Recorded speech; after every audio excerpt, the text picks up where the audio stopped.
Simply മിത്രൻസിലേക്ക് എല്ലാവർക്കും സ്വാഗതം.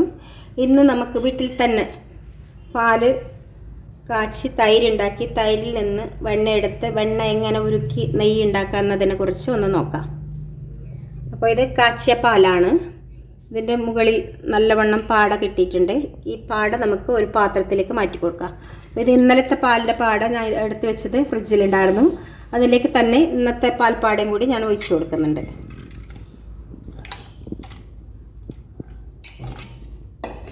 മോര് ആവശ്യമില്ലാത്തവർക്ക് വെറും പാട മാത്രം എടുക്കാം. നമുക്ക് മോരും വീട്ടിൽ നമ്മൾ യൂസ് ചെയ്യുന്നുണ്ട്. അതുകൊണ്ട് കുറച്ചധികം പാടിൻ്റെ കൂടെ കുറച്ച് പാലും കൂടി ഇതിലോട്ട് ചേർത്തിട്ടുണ്ട്. ഇതിലേക്ക് നമുക്ക് ഇനി ഒരു സ്പൂൺ തൈര് ഒഴിച്ചു കൊടുക്കാം. എന്നിട്ട് നല്ലവണ്ണം ഒന്ന് മിക്സ് ചെയ്തെടുക്കാം. ഇനി നല്ലവണ്ണം ഒന്ന് ഇളക്കി കൊടുക്കാം. ഇത് നമ്മൾ 2 ദിവസം ഇന്നലെ എല്ലാം വീട്ടിലുണ്ടാക്കിയ തൈരാണ്. ആ തൈരാണ് ഇന്നത്തെ ഈ പാൽപ്പാടിലേക്ക് നമ്മൾ ചേർത്ത് കൊടുത്തിട്ടുള്ളത്. ഇത് അടച്ച് വെക്കാം നല്ലോണം. ഇത് നമ്മൾ ഇന്നലെ പരിപ്പ് ഇട്ട് വെച്ച പാലായിരുന്നു, തൈരായിട്ടുണ്ട്. ഇത് നമുക്ക് ഒരു മിക്സിൻ്റെ ജാറിലോട്ട് ഇടാം.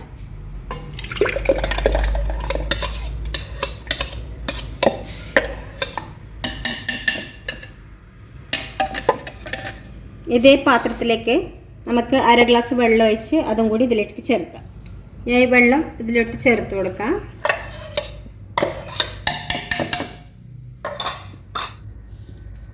ഒരു 2 മിനിറ്റ് മിക്സി റൺ ചെയ്ത് കൊടുക്കാം.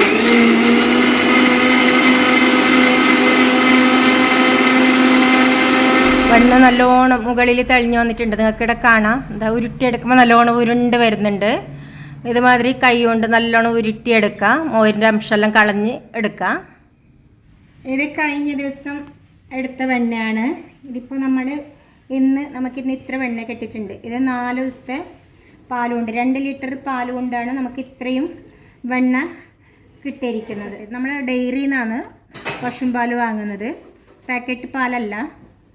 അപ്പോൾ നല്ല വീട്ടിൽ കുട്ടികൾക്കും, നമ്മളെ വീട്ടിലിപ്പോൾ ഒരു കുഞ്ഞു കുട്ടിയുണ്ട്, അവനുള്ള ഭക്ഷണത്തിനും ചേർക്കാം. അതുമാതിരി നമ്മൾ ദോശ അങ്ങനത്തെ എല്ലാം ഉണ്ടാക്കുമ്പോൾ എണ്ണയ്ക്ക് പകരം നെയ്യാണ് ഉപയോഗിക്കുന്നത്. ഇതുമാതിരി ഒരു 3-4 പ്രാവശ്യം വെള്ളം ഒഴിച്ചിട്ട് വെള്ളം മാറ്റി മാറ്റി കഴുകിയെടുക്കണം. അപ്പോൾ അതിലുണ്ട് പുളിൻ്റെ അംശമൊക്കെ മാറിക്കിട്ടും. വെള്ളം ഊറ്റിക്കളയാം, വേറെ വെള്ളം ചേർക്കാം. വെണ്ണ 4 പ്രാവശ്യം കഴുകി വെള്ളമൊക്കെ ഊറ്റിയെടുത്തിട്ടുണ്ട്. ഇനി നമുക്കിത് അടുപ്പിൽ വെച്ച് ചൂടായ പാത്രത്തിലേക്ക് മാറ്റാം.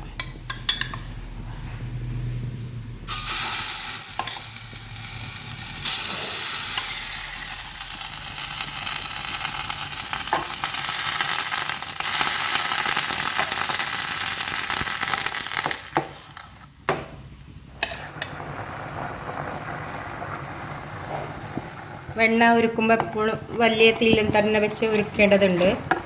നല്ലോണം തിള വരണം. അത് അപ്പോൾ എണ്ണ ഉരുകാൻ തുടങ്ങിയിട്ടുണ്ട്.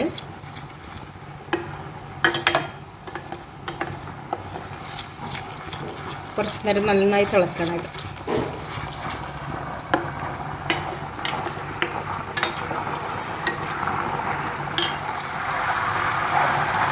തിളച്ച് തുടങ്ങിയിട്ടുണ്ട്. ഇളക്കി കൊടുക്കുക.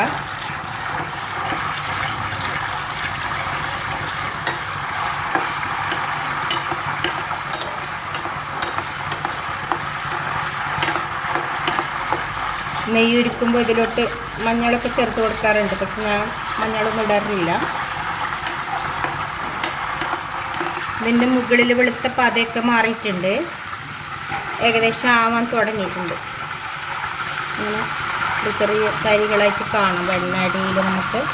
ഇനി ഇതിലേക്ക് നമുക്ക് കുറച്ച് തുളസി ഇല ചേർത്ത് കൊടുക്കാം. ചിലർ വെണ്ണ കാച്ചുമ്പോൾ ഇതിലേക്ക് വെറ്റില, കറിവേപ്പില അങ്ങനെയൊക്കെ ഇട്ട് കൊടുക്കുന്നുണ്ട്. ഞാൻ 2 തുളസി ഇലയാണ് ചേർത്തത്. റെഡി ആയിക്കൊണ്ടുണ്ട്. അതൊക്കെ അടഞ്ഞാൽ നമുക്കിത് എടുക്കാം.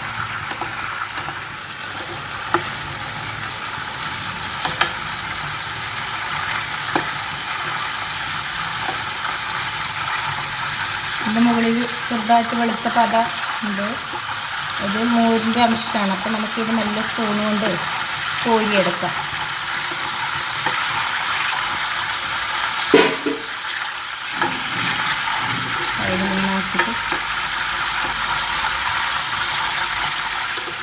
നെയ്യ് ഏകദേശം ആയിട്ടുണ്ട്, നല്ല മണം വരാൻ തുടങ്ങിയിട്ടുണ്ട്.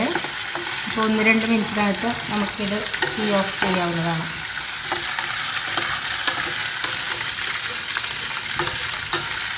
ഫ്രണ്ട്സ്, ഇത് റെഡി ആയിട്ടുണ്ട്. നമുക്കിനി തീ ഓഫാക്കി വെക്കാം.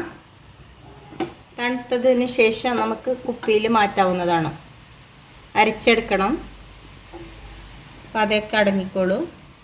ഇതിൻ്റെ താഴെ കുറച്ച് കറുത്തൊരു സംഭവം വന്നിട്ടുണ്ട്, അത് അരിച്ചെടുക്കുമ്പോൾ മാറും. അപ്പോൾ നല്ലോണം തണുത്ത് വന്നിട്ടുണ്ട്.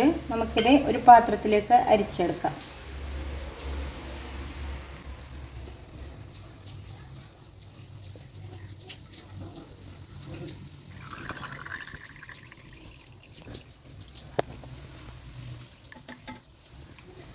ഏകദേശം ഒരു 1/4 ലിറ്റർ വരെ നെയ്യ് നമുക്കിവിടെ കിട്ടിയിട്ടുണ്ട്.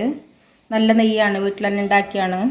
ഇത് ഞാൻ എൻ്റെ പേരക്കുട്ടി ധ്രുവന് ചോറിലൊക്കെ ഇട്ട് കൊടുക്കും. കുറുക്കുണ്ടാക്കുമ്പോൾ അതിലും ചേർക്കും. പിന്നെ നമ്മൾ ദോശയൊക്കെ ഉണ്ടാക്കുമ്പോൾ ചേർക്കുന്നതാണ്. ഇതിപ്പോൾ ഇങ്ങനെ നിറം കാണുന്നുണ്ടല്ലോ, ചുമന്നിരിക്കുന്നത്. ഇത് നല്ലോണം ആറിക്കഴിയുമ്പോൾ മഞ്ഞ കളറിലിട്ട് വരും. അത് നമ്മൾ കാണിച്ചു തരാം നിങ്ങൾക്ക്. അപ്പോൾ നെയ്യുടെ റെഡി ആയിട്ടുണ്ട്. തുറന്ന് നോക്കിയപ്പോൾ നിങ്ങൾക്ക് തന്നെ മനസ്സിലാവും. അപ്പോൾ ഇതുമാതിരി എളുപ്പത്തിൽ ഒട്ടും മയമില്ലാത്ത നെയ്യ് സ്വന്തം വീട്ടിൽ തന്നെ ഉണ്ടാക്കി നോക്കണേ. എങ്ങനെ വന്നിട്ടുണ്ടെന്ന് കമൻറ്റ് ബോക്സിൽ വന്നിട്ട് നമ്മളോട് കമൻറ്റ് പറയാം.